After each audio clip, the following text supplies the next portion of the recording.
আসসালামু আলাইকুম। আমি ডাক্তার গোলাম মোর্শেদ, মেডিসিন, ডায়াবেটিস, হৃদরোগ বিশেষজ্ঞ। আজকে আপনাদের জনগুরুত্বপূর্ণ একটি সমস্যা নিয়ে কথা বলবো। সেটা হলো আমাদের এনভায়রনমেন্ট অথবা সামাজিক একটা সমস্যা, এবং এটি স্বাস্থ্যের সাথে খুব রিলেটেড। আমরা সবসময় আপনাদেরকে উপদেশ দিয়ে থাকি যে আমাদের শরীরে ক্যালোরি বার্ডেনের কারণে ওজন বেড়ে যায়, সেখান থেকে ইনসুলিন রেজিস্ট্যান্স ডেভেলপ করে, সেখান থেকে ডায়াবেটিস হয়, ফ্যাটি লিভার হয়, হাইপারটেনশন হয়, হ্যাঁ, হার্টের রক্তনালীতে ব্লক হয়, কিডনিতে সমস্যা হয়, স্ট্রোক হয়। এই ক্যালোরি বার্ডেনের কারণে কিন্তু অনেকগুলো রোগ হয়, এবং কতগুলো রোগ কিন্তু জীবনঘাতী রোগ।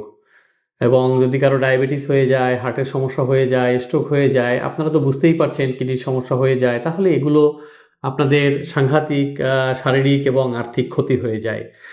তো এজন্য আমরা সবসময় বলি যে ক্যালোরি রেস্ট্রিকশন করবেন। তো এই ক্যালোরি রেস্ট্রিকশন আপনি কিভাবে করবেন? আপনাকে তো খেতে হবে। আপনার বেঁচে থাকার জন্য, আপনার শরীরকে সুস্থ রাখার জন্য শরীরে পুষ্টি সরবরাহ করতে হবে, এবং তার একমাত্র উপায় হলো শরীরে খাদ্য সরবরাহ করা, পুষ্টিকর খাদ্য সরবরাহ করা। এবং এই খাদ্যের মাধ্যমেই কিন্তু আমাদের শরীরে ক্যালোরি ঢোকে, এবং কখনো কখনো অতিরিক্ত ক্যালোরি ঢুকে যায়। তো আমরা যখন খাবার খাই, আমরা কিন্তু আসলে ক্ষুধা নিবারণের জন্য খাবার খেয়ে থাকি। ক্ষুধা লাগে সেজন্য খাই, আবার অনেক সময় ভালো লাগে সেজন্য খাই। তো স্যাটিসফ্যাকশনের জন্য খাই, এনজয় করার জন্য অনেক সময় আমরা বিভিন্ন ধরনের খাবার খেয়ে থাকি। তো এখন আমরা যে এই খাবার খাই, এখান থেকেই আমাদের শরীরে ক্যালোরি ঢোকে, এবং এই ক্যালোরি একটা বার্ডেন হয়ে যায়।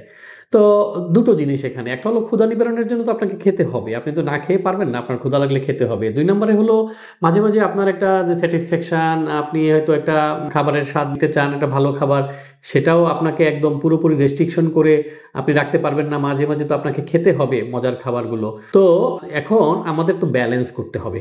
ব্যালেন্স না করলে, ক্যালোরি যদি প্রতিদিনই আপনার শরীরে বেশি বেশি ঢোকে, তাহলে আপনার যে রোগগুলোর কথা বললাম এগুলো আপনার নিশ্চিতভাবে হয়ে যাবে।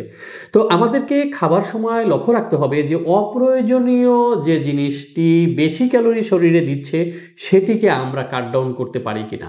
যেমন চিনি। আপনি যে চায়ের ভিতরে চিনি খাচ্ছেন, এখন এই চিনি কিন্তু অনেক বেশি ক্যালোরি আপনার শরীরের ভিতরে দিয়ে দিচ্ছে।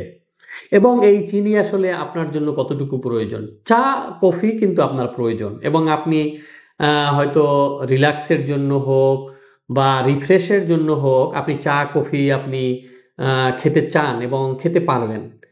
এবং এই চা এবং কফিতে আপনি যদি অ্যাডেড সুগার, যেটা যে সুগারটা বা যে চিনিটা আপনি অ্যাড করছেন, এটি যদি না করেন, তাহলেই কিন্তু আপনার অনেক ক্যালোরি রেস্ট্রিকশন এখানে হয়ে গেল।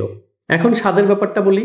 স্বাদের ব্যাপারটা হলো এই, আপনি যদি গ্রিন টি খান, অথবা চিনি ছাড়া চা খান, অথবা চিনি না দিয়ে শুধুমাত্র ওর ভিতরে একটু লেবু অথবা মশলা এগুলো দিয়ে চা খান, সেটারও কিন্তু একটা ভিন্ন রকম স্বাদ আছে, এবং সেই টেস্ট কিন্তু একটি অসাধারণ টেস্ট।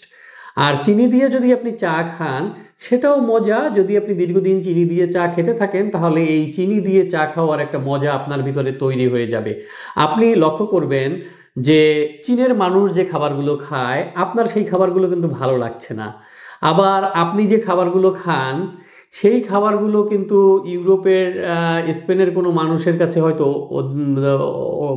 অনেক বেশি ভালো লাগবে না, বা বেশি দিন সে খেতেও পারবে না। আর আপনি বাইরে বিদেশে গিয়ে দেখেন, আপনি যদি জাপানে আছেন অনেক দিন, তো ওখানকার খাবার যেগুলো ওরা খুব মজা করে খাচ্ছে, ওই খাবারগুলো আপনি 2 বার 3 বেলা 4 বেলা খাইলেন, এরপর কিন্তু আপনার আর ভালো লাগবে না, আপনি আর খেতে পারবেন না।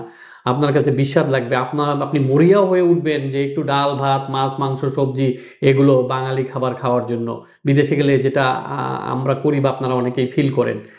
তো আপনার চায়না বা জাপানের লোকরা ওই খাবার খুব পছন্দ করে, ওদের ওই খাবার খুব মজা লাগে, আর আমাদের এই খাবার খুব মজা লাগে। এটার কারণ কি?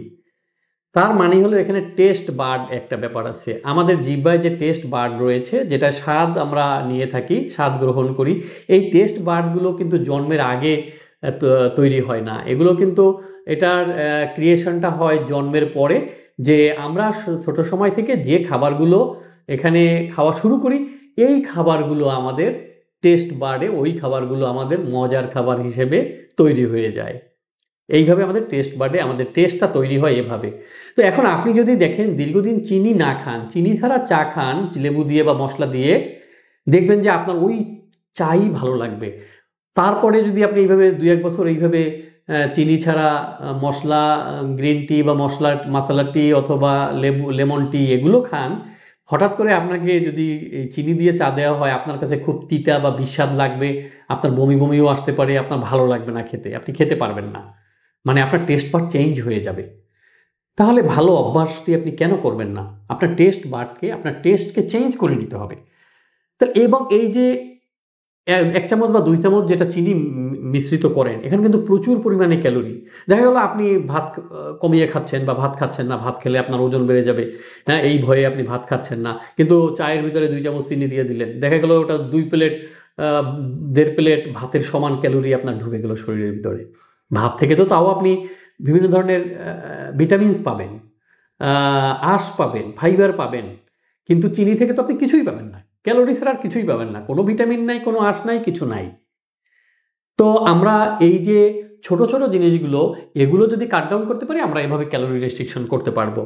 আপনি হঠাৎ করে একটা রসগোল্লা বা মিষ্টি খেয়ে ফেললেন, তো এই মিষ্টি খাওয়ার অভ্যাসটা তো বাদ দেওয়া অনেক বেশি কঠিন কোনো কাজ নয়।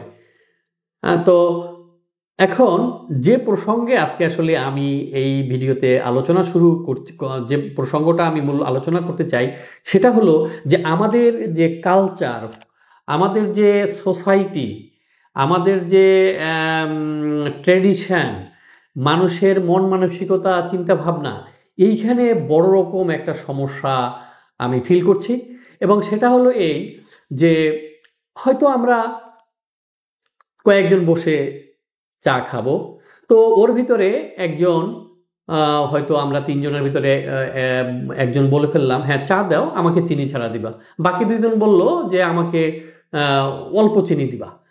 তো এখানে দেখেন, যখনই একজনের মধ্যে বলল যে আমাকে চিনি ছাড়া দিবা, তখনই সবাই ভাবা শুরু করলো যে তার বোধহয় ডায়াবেটিস আছে, এবং এটাকে তারা স্টিগমা হিসেবে দেখে যে এর ডায়াবেটিস আছে, তার মানে তার সব শেষ। তার সব সক্ষমতা শেষ হয়ে গেছে, শেষ হয়ে যাবে, তার ডায়াবেটিস হয়ে গেছে, উনি শেষ। এই যে আমাদের মাইন্ডসেট, এটা খুবই আমাদেরকে প্রবলেম তৈরি করে, এবং সবাই মনে করে যে তার মনে হয় ডায়াবেটিস হয়ে গেছে, এই জন্য সে চিনি খাচ্ছে না, অথবা বলেই ফেলবে, কি ভাই আপনার কি ডায়াবেটিস হয়েছে নাকি, চিনি ছাড়া খাচ্ছেন।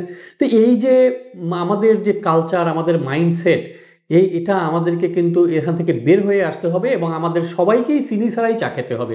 আপনি লেমন টি খেতে পারেন, মশলা টি খেতে পারেন, হ্যাঁ, বিভিন্ন মশলা পাওয়া যায়, অথবা শুধু গ্রিন টি অথবা শুধু চা, পানি আর চা, এটা খেতে পারেন। এখান থেকে আপনি অনেক অ্যান্টিঅক্সিডেন্ট, বিভিন্ন ধরনের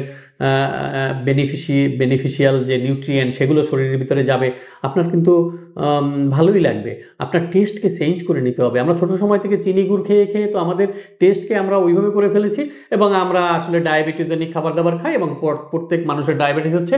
আজকে আপনি আপনার বাসা, বন্ধু বান্ধব, আত্মীয় স্বজনের মধ্যে হিসাব করে দেখেন, যে চোখ বন্ধ করে হিসাব করেন যে আপনার পরিচিত কয়জন মানুষের, বা আপনার ফ্যামিলির কয়জন মানুষের, আত্মীয় স্বজনের মধ্যে কয়জন মানুষের ডায়াবেটিস আছে। এটা কি এতটা কি থাকার কথা ছিল? এতটা কিন্তু থাকার কথা ছিল না। পৃথিবীর অন্যান্য দেশে কিন্তু ডায়াবেটিসের বার্ডেন এত বেশি না, বাংলাদেশে কিন্তু ক্রমান্বয়ে বেড়ে যাচ্ছে, এবং এর প্রধান কারণ হলো দুটো। একটা হলো যে আমাদের এই ফল্টি ফুড হ্যাবিটের টেকনিক, এটা খুবই ফল্টি। আর একটা হলো যে আমরা সেডেন্টারি লাইফ লিড করি, পরিশ্রম করি না, আমাদের কোনো ডিসিপ্লিন নেই, আমরা ফিজিক্যাল অ্যাক্টিভিটি আমাদের নেই, আবার আমরা ব্যায়ামও করি না। হ্যাঁ, এবং এই যে ব্যায়াম করার প্রসঙ্গে আর একটা কথা বলি, সেটা হলো যে আমি যদি প্রতিদিন ব্যায়াম করতে বের হই, ব্যায়াম করে, তাইলে কিন্তু দেখা যাবে যে আমার পরিচিত 2-4 জন লোক আমার দিকে তাকাবে, যে ও ব্যায়াম করতেছে, দৌড়াচ্ছে, হাঁটতেছে, তার মানে তার ডায়াবেটিস হয়েছে। হ্যাঁ, এই আর এক সমস্যা। আর রাস্তার পাশে দাঁড়িয়ে আপনি সিগারেট খান, আপনার দিকে কেউ তাকাবে না, কিন্তু আপনি হাঁটেন, সবাই আপনার দিকে তাকাই থাকবে, এর মনে হয় ডায়াবেটিস হয়েছে। এই যে আমাদের যে মাইন্ডসেট, এই যে আমাদের কালচার, এটাকে আমাদের অবশ্যই চেঞ্জ করতে হবে। আমাদের প্রত্যেকের হেলদি থাকার জন্য, ডায়াবেটিস মুক্ত থাকার জন্য, হার্টের অসুখ থেকে মুক্ত থাকার জন্য আমাদেরকে কিন্তু এই প্রত্যেককে ব্যায়াম করতে হবে। এটা ডায়াবেটিসের জন্য ব্যায়াম না, এটা আপনার শরীরকে ফিট রাখার জন্য ব্যায়াম। আপনি এই এক্সারসাইজ থেকে আপনি অনেকগুলো 10টা-12টা আপনি বেনিফিট পাবেন। আপনার ঘুম ভালো হবে, ওজন বজায় থাকবে, প্রেশার কমে যাবে, ডায়াবেটিস হবে না, ইনসুলিন রেজিস্ট্যান্স কমে যাবে, আপনার হার্টে ব্লক হবে না, হার্ট অ্যাটাক প্রতিরোধ করবে, আপনি মানসিক প্রশান্তি পাবেন, হ্যাঁ, ব্যায়ামের উপকারিতা বলে শেষ করা যাবে না, কিন্তু আপনি হাঁটতে বের হন আর 2-4 জন আপনার দিকে তাকাইয়ে বলবে যে আপনার বোধহয় ওনার মনে হয় ডায়াবেটিস হয়েছে, এখন হাঁটা শুরু করছে, আর সবাই স্টিগমা হিসেবে এটি দেখেন। এই কালচার আমাদের দূর করতে হবে। আমাদের সবাইরই উচিত হবে ওই চিনি ছাড়া চা খাওয়া, আবার এক্সারসাইজ করা। তারপরে দেখেন, আমি আরেকটা জিনিস লক্ষ্য করেছি যে আমরা হয়তো কোথাও গেলাম, আমাদেরকে স্ন্যাক্স হিসেবে সেখানে কিছু ফ্রুটস দেওয়া হলো, মিষ্টি দেওয়া হলো, বিস্কিট দেওয়া হলো, চা দেওয়া হলো। আমি যেটা দেখি যে মিষ্টিটা সবাই খেয়ে ফেললো, চা দিয়ে বিস্কিটও খেলো, ফ্রুটসগুলো সব পড়ে রইলো। তো এই কালচারটাও চেঞ্জ করতে হবে। সবচেয়ে হেলদি ফুড ছিল এখানে ফ্রুটসগুলো, সেগুলো বাদ দিয়ে মিষ্টি আর বিস্কিট খাওয়া শেষ, যেখানে কোনো ক্যালোরি ছাড়া আর কিছু নাই, যে ক্যালোরি আপনার শরীরের জন্য হলো পয়জন, সেগুলো আপনি খেয়ে ফেললেন, কিন্তু ফ্রুটসগুলো আপনার রয়ে গেল। আমাদের ধীরে ধীরে এই ফুডের কালচার চেঞ্জ করতে হবে, মন মানসিকতা চেঞ্জ করতে হবে। পৃথিবীর অনেক দেশ কিন্তু এগুলো করে ফেলেছে, তাদের ফুডের কালচার, হ্যাঁ, এগুলো খুব হেলদি। এবং দেখা যায় যে আপনি কোনো কোনো দেশে আমি ঘুরে দেখেছি যে 2-3-4 কিলোমিটার ঘুরেও আমি মিষ্টির দোকান একটু খুঁজে পাই নাই, মিষ্টি কিনতে পারি নাই, আর চিনিও কিনতে পারি নাই, চিনিও খুঁজে পাওয়া যায় না। তো এখন তারাও তো খেয়ে ভালোই আছে, চলছে। তাহলে আমাদের কি চিনি আর গুড় ছাড়া চলবে না?